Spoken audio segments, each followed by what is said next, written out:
How to change store name in Shopify, quick and easy. Hi guys, welcome back. In this quick tutorial, I'll show you how to change your store name in Shopify. So let's get into it.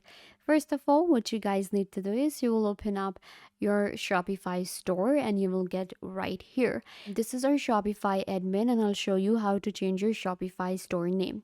It's actually really easy. Inside your admin, you're going to navigate to settings at the bottom, and then you're going to click on store detail. In store detail, you have basic info and it shows you your store name and your industry. You're going to click on edit and it will allow you to change your store name really easily.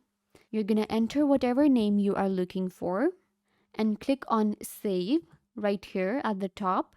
Once you click on save, your new name will be saved and store name will be changed. We can also change the industry by clicking right here, and you can change your industry anytime you want. There are a bunch of different options to choose from. I hope that I was a big help. Don't forget to give this video a big thumbs up, leave a comment down below, turn on bell notification, and subscribe to YouTube channel.